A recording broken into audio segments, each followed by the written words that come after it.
유월절 양을 잡을 무교절 날이 이른지라.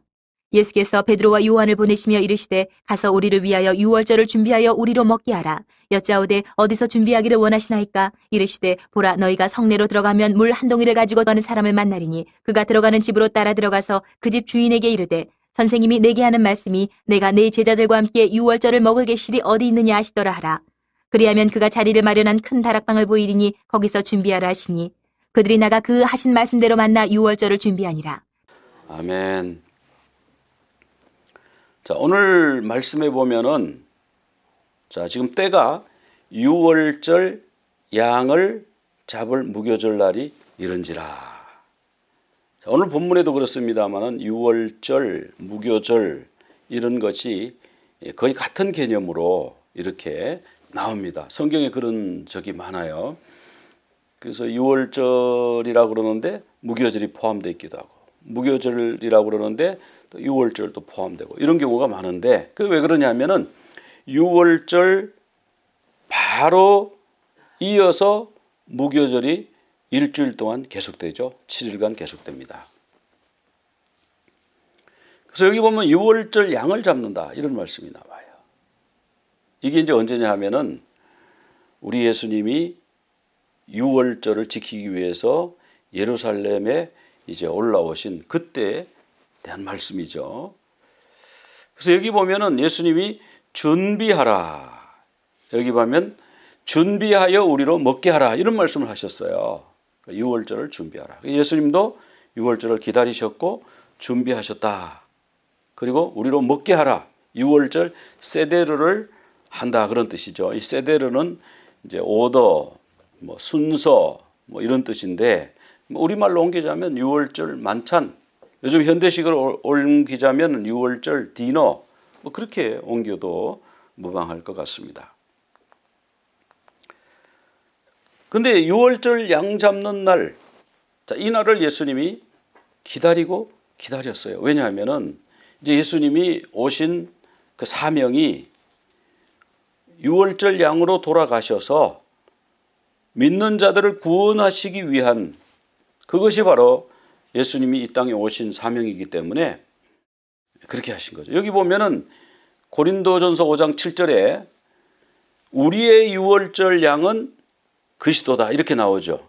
우리의 유월절 양 곧은 equal 같다는 말이잖아요. 그러니까 우리의 유월절 양은 예수 그리스도다.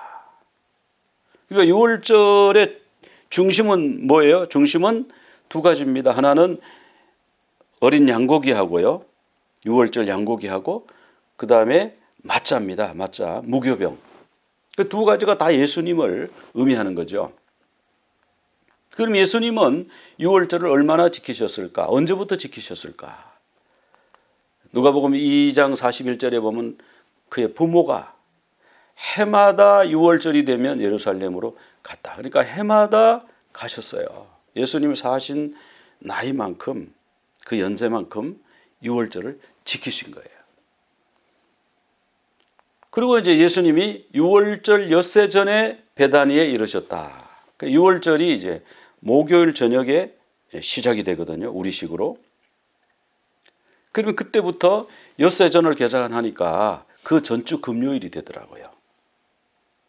그러니까 토요일은 안식일이니까 그 안식일 전날 베다니에 도착하신 거예요. 베다니는 예루살렘하고 아주 가깝잖아요. 한 뭐 2, 3km 정도밖에 안 되는, 뭐 한 5里, 10리는 안 되고, 여기 가까운데 예수님이 오셨어요.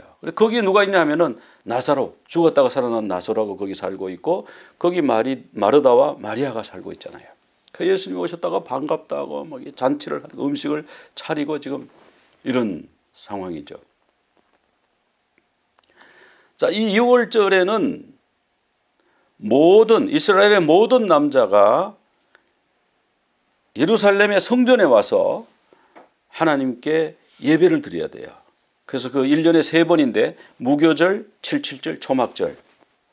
우리처럼 요 앞에 있는 교회를 가는 게 아니고 여기는 전 세계 어디 흩어져 있든 간에 멀리 페르시아, 이란에 가 있든지 아니면 뭐 그리스 쪽에 가 있든지 로마 쪽에 가 있든지 간에 6월절 되면 모이는 거예요. 그러니까 예수님도 예루살렘 출신이 아니잖아요. 그러니까 그 북쪽 갈릴리 나사렛에 사셨는데 거기에서 걸어서 여기까지 오신 거죠, 이제. 근데 우리 주님이 이 유월절 세대로 먹는 것을 얼마나 원하셨냐 하면은 내가 고난을 받기 전에, 내가 십자가에 못 박혀 죽기 전에 너희와 함께 이 마지막 만찬이다, 마지막 식사다.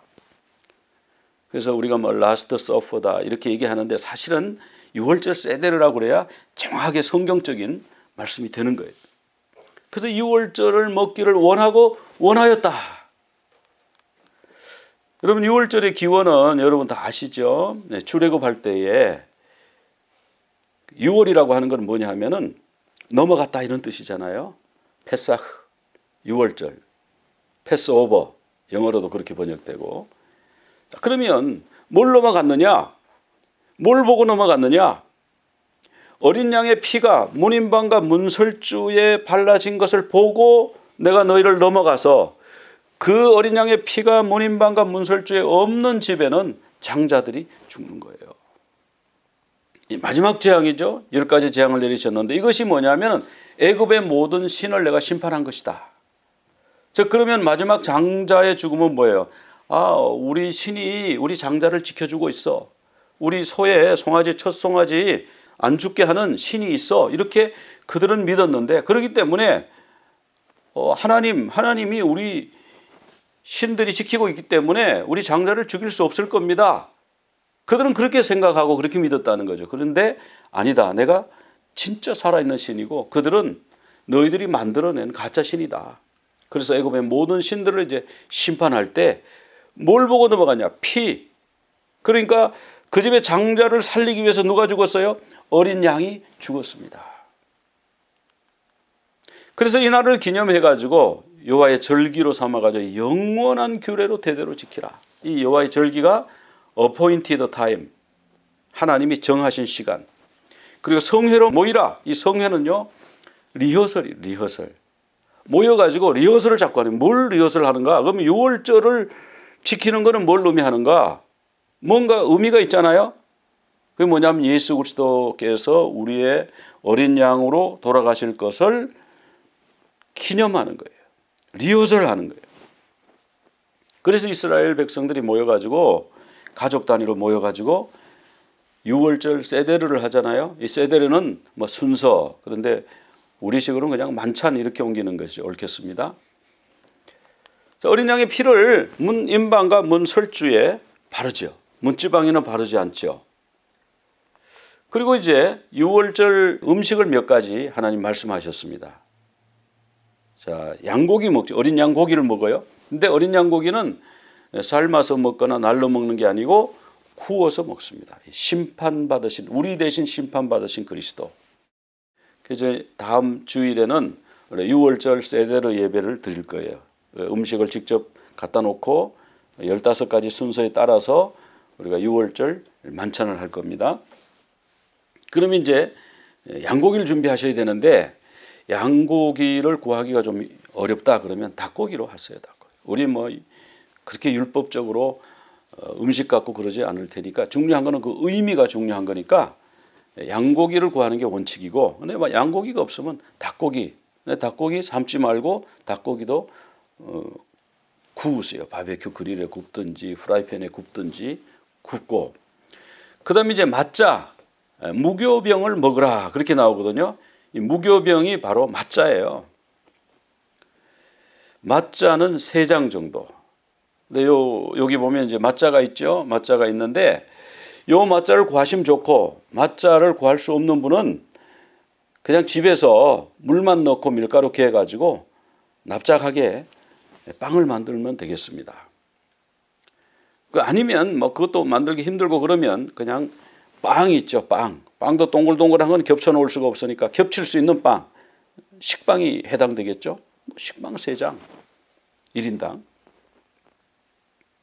그 다음에 이제 쓴나물을 먹으라 그랬는데, 쓴나물을 유대인들은 그 고추냉이 뭐 그런 걸로 하고 있는데 우리는 그런 거 구하기도 힘들고, 그러니까 파슬리 같은 거. 근데 파슬리도 구하기가 어려워요. 그러면 먹는 나물 중에서 쓴맛이 나는 것, 쓸수록 좋아요. 써서 못 먹겠다. 뭐 한국식으로 말하면 꼬들빼기 같은 것도 괜찮겠죠. 하여튼 쓴 나물. 그다음에 이제 포도주. 이제 포도 주스로 우리는 대신하겠습니다. 포도주로 해도 됩니다. 근데 이제 이 포도주는 이제 4잔이 필요한데 1인당 잔을 4개씩 늘어 놓으면은 이게 너무 상이 복잡해지니까 그냥 하나 가지고 해도 돼요. 하나 가지고 따르어서 마시고 또 4번 하면 되니까 포도 주스 그리고 잔 그리고 이제 하루새 소스를 준비하시면 되는데 이 하루새 소스는 만드는 방법을 이따가 다시 설명드리겠습니다. 근데 유대인들은 8가지 음식을 준비하고요. 메노라까지 해서 9가지를 준비하는데 그 식탁에 불에 구운 양고기 말씀드렸죠. 6월절 양 예수 그리스도를 상징한다. 그다음에 맞자 무교병연 죄 없으신 예수 그리스도 죄가 없이 돌아가셨다. 죄를 지어서 그 죄 때문에 죽은 것이 아니고 죄가 전혀 없이 우리를 위해서 돌아가셨어요. 그 출애굽기 12장 8절에 보면 그 밤에 고기는 불에 구운 양고기죠. 고기를 불에 구워 무교병 맞자와 쓴나물과 함께 먹으라 이렇게 나오죠. 그다음에 쓴나물은 뭐 파슬리로 대체해도 되고 꼬들빼기로 대체해도 되고 또 포도주 4잔 이렇게 하고 하루새 소스 요건 이제 만드는 방법 말씀드릴게요. 사과를 뭐 갈든지 찢든지 해서 사과를 그렇게 하고요. 그 다음에 이제 견과류 뭐 아몬드도 괜찮고 호두도 괜찮고 대추 야자도 괜찮아. 이 3가지를 다 넣으라는 게 아니라 뭐 셋 중에 하나 뭐 이것도 없으면 하여튼 비슷한 걸로 찧어 가지고 거기다가 이제 꿀을 붓습니다. 꿀을 붓고 계피를 넣어서 색깔과 맛을 맞추는 거예요. 그러면 이게 뭐 같으냐면 벽돌 색깔 비슷하게 진흙 색깔 비슷하게 되죠. 이렇게 하루새를 좀 이게 굉장히 달달합니다. 이것은 뭘 의미하냐면은 유대인들은 이게 우리 조상들이 벽돌 굽느라고 너무 고생했다 이렇게 기리는데 우리는 그것이 아니고 예수님이 당하신 배신이에요. 군중들이 호산나 할 때 얼마나 좋았을까요? 그런데 그 다음에 확 뒤집어져 가지고 십자가에 못 박아라. 가룟 유다가 랍비요 안녕하십니까 해서 와서 입 맞출 때 그가 그렇게 달콤하게 인사했지만 사실은 그게 배신이었죠. 달콤하다고 다 좋은 게 아니죠. 사람들의 배신. 그 다음에 이제 소금은 없는 집이 없으니까 소금물을 조금 준비하죠. 이 소금물은 뭐냐 하면 뭐 예수님의 눈물의 기도, 유대인들은 뭐 노예 생활에 뭐 눈물과 땀이다 이렇게 생각하는데 파슬리를 이 소금물에 짭짤한데 찍어 먹으면 굉장히 짜겠죠. 그래서 그런 의미. 그 다음에 이제 카르파스라고 그래가지고 뭐 나물 종류, 샐러리 같은 거, 양상추 같은 거. 우리는 준비 안 해도 되고요. 그냥 그들이 그 유대인들이 지금 그렇게 준비한다는 거. 이 6월절 세데르가 가장 큰 행사 중에 하나잖아요. 그 다음에 이제 구운 달걀을 이제 굽는데 이건 우리는 준비 안 해도 됩니다. 그럼 우리는 뭐 해도 되고요. 성전이 파괴됐다. 성전이 2번이나 파괴됐죠. 그래서 성전이 또 같은 날 파괴됐죠. 그래서 달걀을 구워서 이걸 보면서 이걸 깨뜨려서 먹으니까 성전이 이렇게 깨어졌단다. 근데 이제 우리는 부활절에 이걸 많이 쓰니까 예수님의 부활을 생각하면서 먹어도 되겠습니다. 그다음 메노라 또는 이제 초를 준비하면 되는데 준비가 되면 하시고 뭐 안 되는 분은 그냥 할 수 없이 그냥 해도 되겠습니다. 자, 이런 식으로 이제 상을 여기 보면 이제 맞자가 있죠. 그리고 오른편에 왼편이군요. 왼편에 그 잔이 있죠. 한 잔만 준비하셔도 됩니다. 또 4번 따르면 되니까. 이렇게 이제 음식을 이렇게 이제 준비하고요. 다음 주는 우리 그렇게 준비된 것을 같이 이렇게 나누도록 그렇게 하겠습니다. 그런데 이 6월절을 음식만 준비하는 게 아니고 이 6월절은 마음의 준비도 해야 되고 여러 가지 영적인 준비도 해야 되는데 이 6월절은요. 일주일간 계속되잖아요. 근데 사실은 8일이에요. 왜냐하면은 6월절 그리고 무교절이 7일이기 때문에 전체를 묶으면은 이제 8일이 되는 거예요.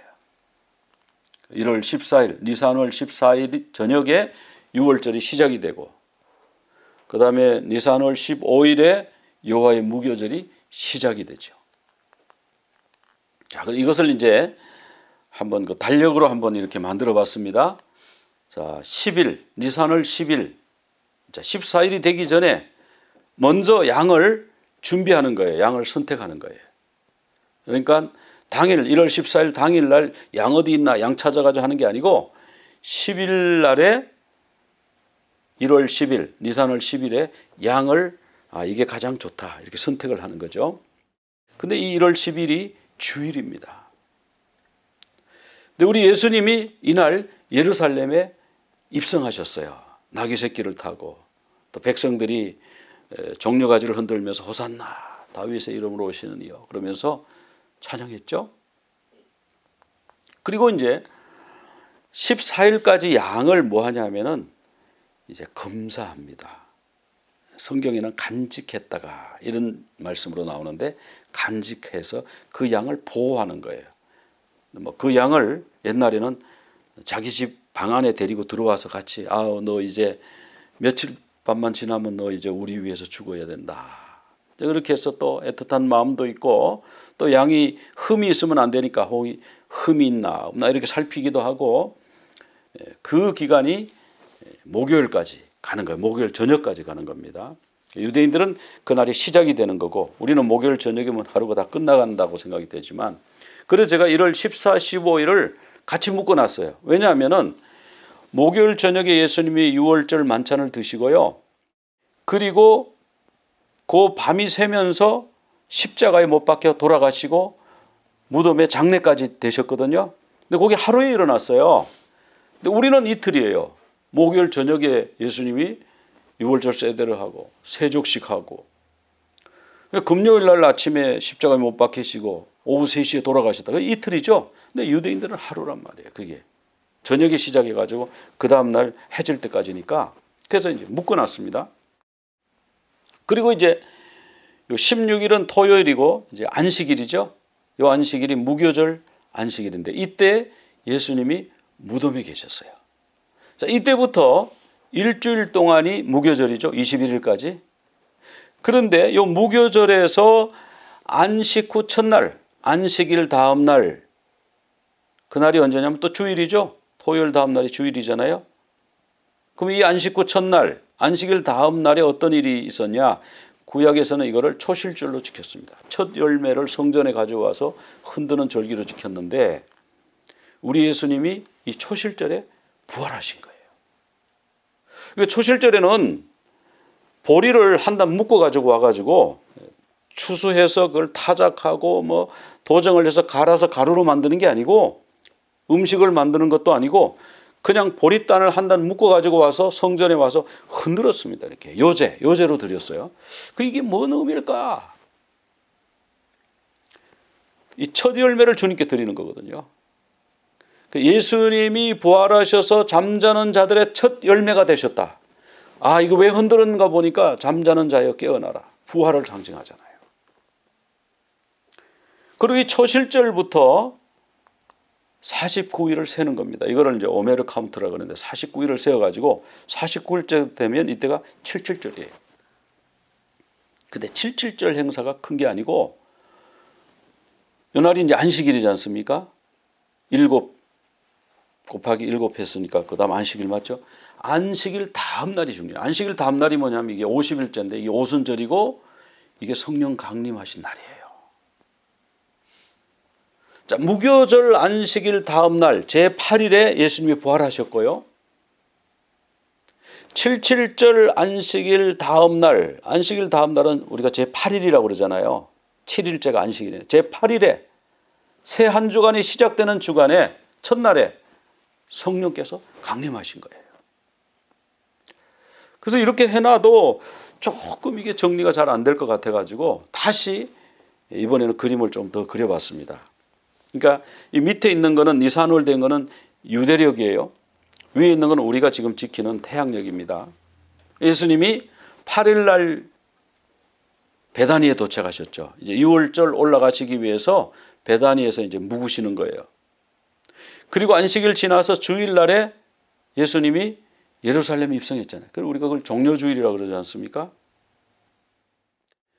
그리고 이제 월요일 날 우리 주님 성전에 가셔가지고 주일날 또 성전을 한번 둘러보고 가셨어요. 주일날 제일 먼저 예루살렘 입성하셔서 성전 한번 쭉 둘러보시고 그 다음에 화요일 날 성전을 다시 들르셔가지고 성전을 정화했죠. 거기 뭐 짐승도 갖다 놓고 얼마나 뭐 오물도 있고 뭐 돈 받고 뭐 비둘기 팔고 뭐 이거 다 채찍을 만들어가지고 다 그냥 내쫓고 돈 통을 다 둘러엎고 그 아버지의 집을 만민이 기도하는 집을 너희들이 강도의 굴혈로 만들었다. 그렇게 하셨거든요. 그리고 화요일 날은 이 유대 지도자들이 화가 난 거예요. 예수님한테 와서 막 따집니다. 도대체 이런 권위가 어디서 났단 말이오? 무슨 권세로 성전에 이렇게 우리가 이렇게 장사하는 거를 성도들을 돕기 위해서 하는 거를 이거를 방해하시오 막 해가지고 그들이 이제 예수님한테 도전을 해왔죠. 그러니까 예수님 거기서부터 쭉 이제 말씀하시는데 그날 이제 종말론에 대해서 쫙 강론을 하셨어요. 말씀하셨고 그 다음에 이 향료옥합 우리가 향료옥합 그거 뭐 늘 우리가 흠모하고 그 늘 기념이 되게 하라고 우리 주님 말씀하셨으니까 그걸 참 기념하고 그러잖아요. 근데 그게 언제 일어났느냐? 그게 중요한 거예요. 그게 언제 일어났냐? 바로 화요일 날 일어난 거예요. 화요일 날. 그러니까 이게 뭐예요? 예수님이 이렇게 말씀하시죠. 그냥 두어라. 너희들이 생각할 때는 막 가룟 유다가 특별히 화냈어요. 이거 300데나리온도 넘는 거 이거를 어떻게 이렇게 허비하냐. 예수님이 그냥 두어라. 왜냐하면 이 여인은 나의 장례를 준비한다. 며칠 있으면 돌아가셔요? 이틀 있으면 돌아가셔요. 이틀 전에 향료를 쫙 붓고 예수님 장례를 준비하는 이런 일이 있은 거예요. 근데 수요일 날은 기록이 안 나와요. 그냥 가서 쉬셨다 그랬는데 그날에 어떤 일이 있었냐? 그날에 이제 이들이 그 유대 지도자들이 예수님을 십자가에 못 박기로 이제 모략을 꾸미는 날이 바로 13일입니다. 그리고 14일 이제 목요일이 되면 이제 유월절 세대를 저녁에 먹죠. 저녁에 먹고 그리고 그 밤에 12시쯤에 겟세마네 동산에 기도하러 가셨어요. 그리고 금요일 날 아침에 신문 받고 십자가에 못 박히시고 자 이것이 요 하루에 일어났단 말이죠. 우리로 말하면은 목요일 금요일 이틀인데요.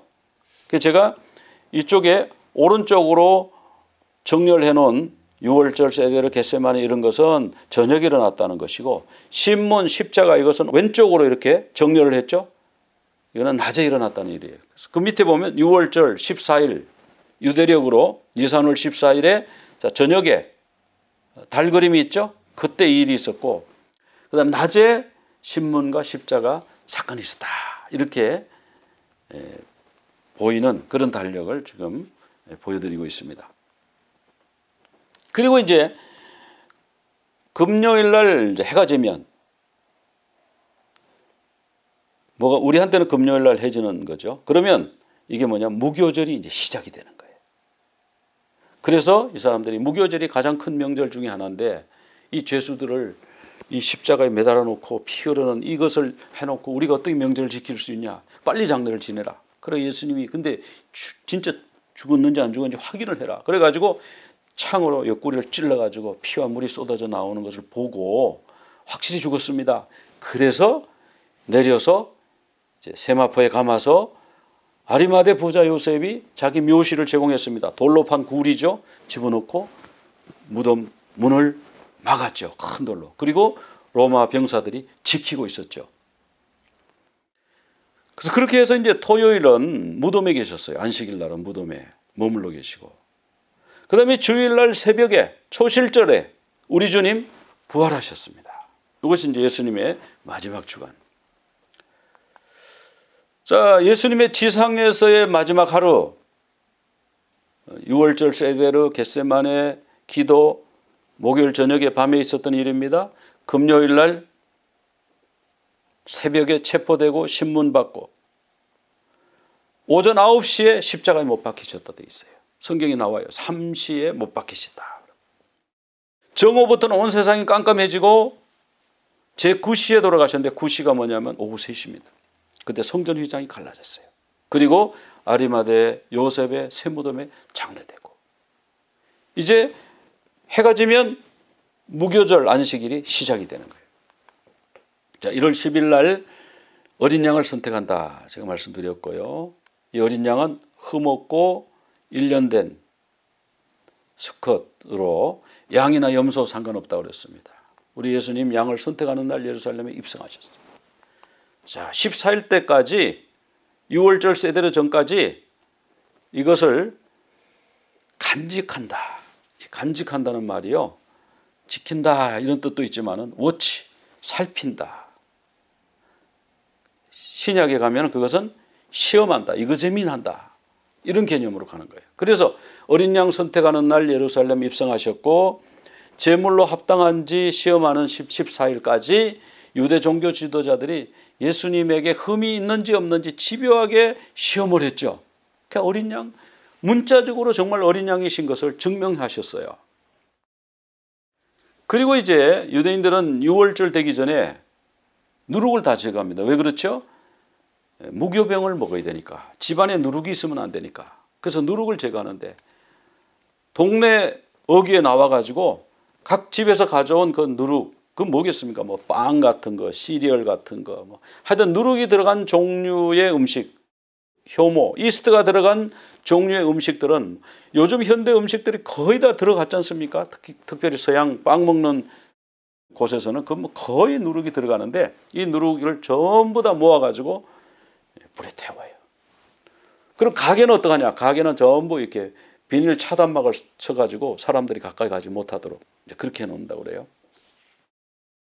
자, 이때 이제 집에서 엄마가 이제 가정교육을 어떻게 하냐면은 무슨 시리얼이나 빵 조각 이런 거를 한 10개 정도 해가지고 여기저기 숨겨놔요. 그리고 아이들 보고 자, 누룩이 어디 있는지 찾아오느라. 그러면 아이들이 막 가서 찾아와요. 근데 9개 찾아왔어요. 엄마 다 찾았어요. 9개나 있는데요. 이런데 아니 하나 더 있을 텐데. 뭐 그렇게 해서 10개 다 찾아가지고요. 동네 가지고 나가는 거예요. 그래서 태우는 거예요.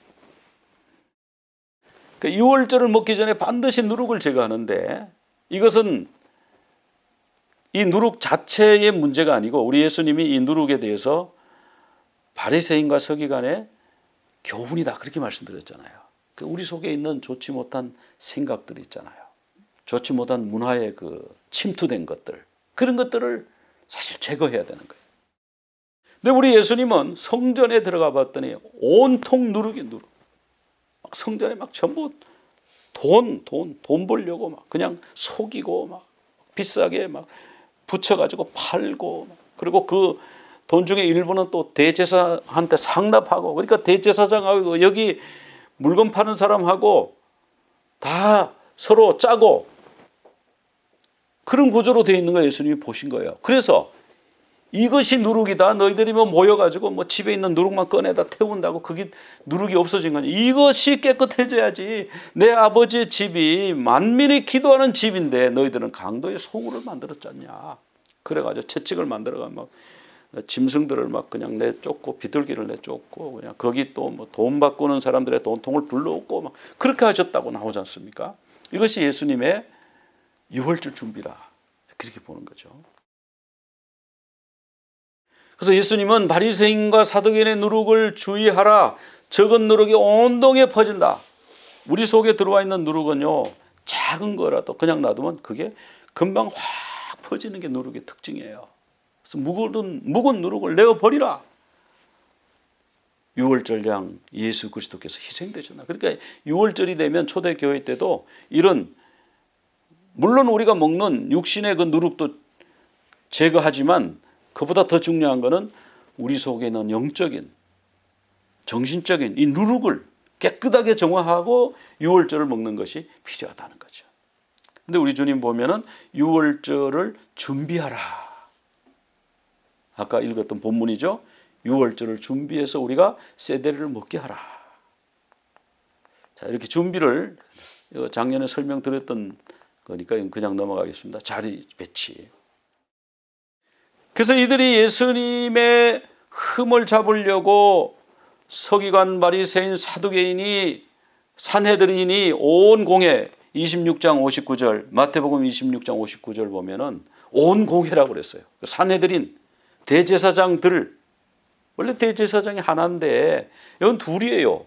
장인하고 사위하고 번갈아 해가지고 1년에 한 번씩 돌아가면서 해가지고 이게 벌써 누룩이죠. 하나님 말씀은 한 대제사장이 죽을 때까지 한 대제사장은 한 명이어야 되거든요. 벌써 이게 두 명이에요. 이런 사람들이 이게 완전 누룩에 오염된 사람, 로마 정치 권력에, 로마의 돈에, 로마의 뭐 부귀영화에 이 오염된, 이 누룩에 오염된 사람들이 예수님의 흠을 잡으려고 거짓 증인까지 동원해 가지고 가짜 재판을 했지만은 예수님의 죄를 찾지 못했다. 빌라도에게 보내서 이 사람 죄인입니다. 그냥 두면 안 됩니다. 근데 빌라도가 보니까 이 사람에겐 죄가 없다.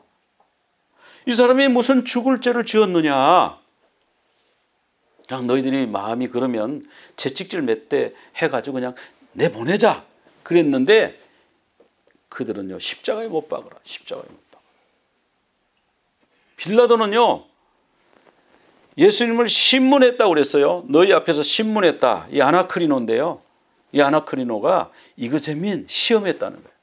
그러니까 어린 양으로 돌아가시기에 희생제물로 바쳐지기에 하나님 앞에 드려지기에 흠이 있나 없나 이그제민했다. 빌라도는 물론 그런 마음으로 한 거 아니지만 우리는 그거 알잖아요. 그거예요. 어린 양이 흠이 있나 없나 죽을 때까지 그것을 검사해가지고 양을 잡잖아요. 그러니까 이그제민했다. 어쩜 이렇게 문자적으로요 어린 양이 딱 이렇게 일치되는지 몰라요. 빌라도가 3번이나 지금 말하는 겁니다. 이 사람이 무슨 죄를 지었느냐? 나는 아무리 보아도 그 사람에게 죽일 죄가 없는 걸로 보여진다. 그냥 채찍질 해가 그냥 내보내자. 근데 십자가에 못 박으라. 십자가에 못 박으라. 그 십자가 지셨잖아요.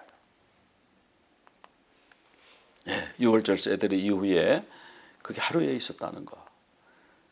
그리고 이제 그 유월절 날 제3시라고 그랬는데 제3시에 십자가에 못 박았다. 마가복음 15장 25절에 나오는데 이게 오전 9시죠. 근데 이 시간이 무슨 시간이냐면은 제단 뿔에요. 6월절 어린 양을 묶는 시간이에요. 먼저 가져와서 뭐 그냥 시간 되면 쫓아와가지고 그냥 이거 잡아주세요 이러는 게 아니잖아요. 벌써 10일 날 선택을 했고 흠이 있는지 없는지 검사를 했고 이제 드디어 양을 잡는 시간이 오면요. 이 양을 일단 제단 뿔에다가 이렇게 묶어놔요. 이게 3시에 한대요. 오전 9시에 한대요.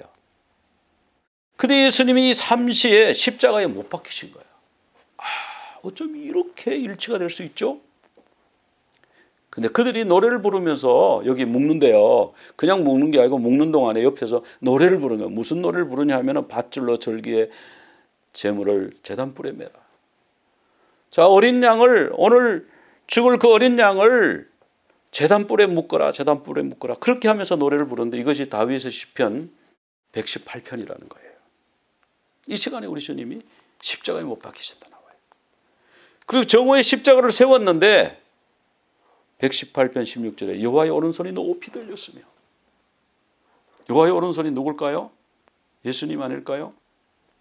높이 들렸으며 하늘에 들렸죠. 광야에서 모세가 노뱀을 높이 든 것처럼 그 높이 달린 노뱀을 쳐다보는 자마다 구원함을 받으리라.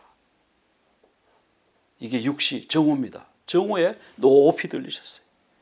그 높이 들린 그것을 바로 광야에서 노뱀으로 이미 보여주셨잖아요. 그리고 9시 오후 3시에 예수님이 돌아가셨어요. 마가복음 15장 34절에 제9시에 예수께서 엘리 엘리 라마 사박다니 크게 소리 지르시고 운명하셨다. 이렇게 되어 있어요. 자, 이 오후 3시가 뭐 하는 시간이냐면은 양을 이제 드디어 잡는 시간이에요. 죽이는 시간이에요. 예수님이 그 시간에 죽으셨잖아요. 돌아가셨잖아요. 그런데 그 구약 시대에는 그 오후 3시를 어떻게 정했을까요? 그때 시계가 없었는데 어떻게 오후 3시를 정하죠? 신약 시대 예수님 돌아가실 때는 그때는 벌써 문명이 발달해서 시간이 지금 오후 3시, 제9시 이게 시간 개념이 나왔어요. 그런데 구약 시대는 그런 개념이 없으니까 출애굽기 12장 6절에 보면 해질 때 이렇게 나오는데 이 해질 때가 히브리어 원어로 보면요. 베인 하 아르바임이에요. 베인은 뭐냐? 미틴, 하는 더고 아르바임은 뭐냐 하면은 에레브의 복수형이에요. 그러니까 저녁들. 두 저녁들 사이에 회중들이 그 양을 잡으라. 이렇게 돼 있거든. 두 저녁들 사이가 뭐냐면요. 이런 뜻이래요. 첫 번째 저녁은 뭐냐면 낮잠 자는 시간. 보통 12시 이때 낮잠 자잖아요. 그리고 해가 질 때가 보통 저녁 6시잖아요. 그런데 이 해가 지는 시간은 조금씩 바뀌어요. 조금씩 길어지잖아요. 하지까지. 그러다가 그때부터 조금씩 또 짧아지잖아요. 그러니까 뭐 정확하게 시간을 뭐라고 딱 어떻게 할 수는 없지만 두 저녁들 사이에 그러면 12시하고 6시 사이라고 그냥 보면 오후 3시가 되는 거죠. 그러니까 오후 3시 제9시에 우리 주님 십자가에 못 박혀서 그때 운명하셨다. 성경에 그렇게 나오잖아요. 자, 예수님이 십자가에 높이 들릴 때 온 땅에 어두움이 가득하게 임하여서 제9시까지 돌아가실 때까지 어두움이 임하였다가 우리 예수님이 제9시에 돌아가셨다. 마태복음 27장 46절에도 제9시쯤에 이렇게 나옵니다. 우리 주님 다 이루었다. 테텔레스타이. 그렇게 말씀하고 돌아가셨죠. 뭘 다 이루셨을까요? 인류의 구속, 사역. 다 이루셨다. 이제 남은 건 뭐냐면 보고 믿는 것만 남은 거예요. 이제 구원의 길을 다 이루어 놓으신 거예요.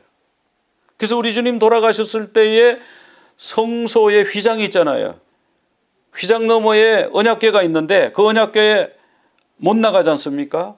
대제사장만 1년에 하루 딱 들어갔다 나오지 1년 365일 그 하루 빼고는 항상 거기가 막혀 있는 데가 지성소 휘장 아닙니까? 이 휘장이 위에서부터 아래로 찢어져서 둘로 나뉘어졌다. 그래서 히브리서 10장 20절에 보면은 이제는 휘장 가운데로 찢어진 휘장 가운데로 열어놓은 새로운 살 길이다. 그 길은. 그리고 그 휘장은 누구냐? 예수님의 육체다. 그렇게 말씀하고 있습니다.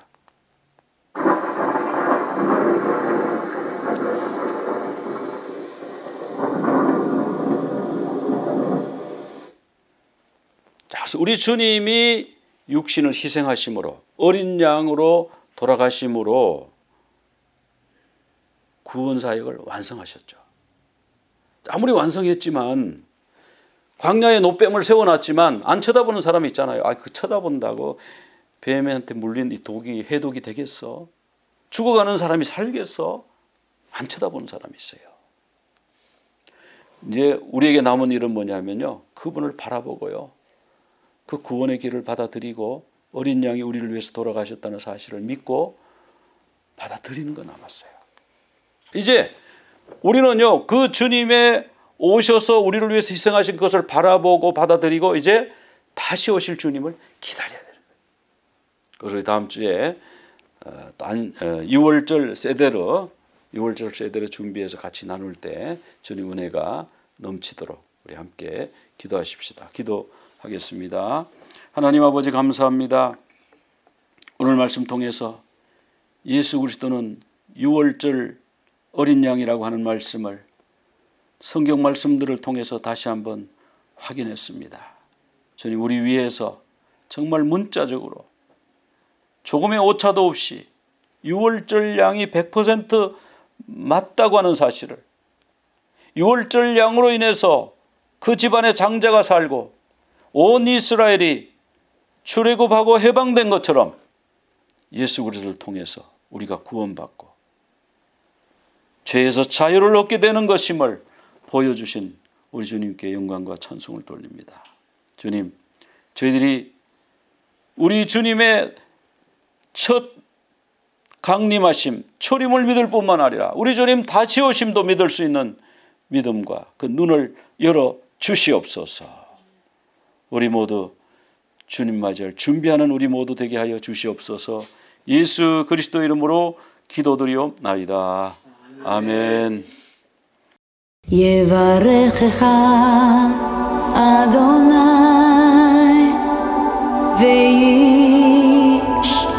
וישמרך, יאר אדוני פניו אליך והוניקה, יישא אדוני פניו אליך ויעשה לך שלום, ויעשה לך שלום. יברכך אדוני וישמרך, יאר אדוני פניו אליך והוניקה, יישא אדוני פניו אליך ויעשה לך שלום, ויעשה לך שלום. The Lord bless you and keep you. May the Lord shine his face upon you. The Lord bless you and keep you. May the Lord shine his face upon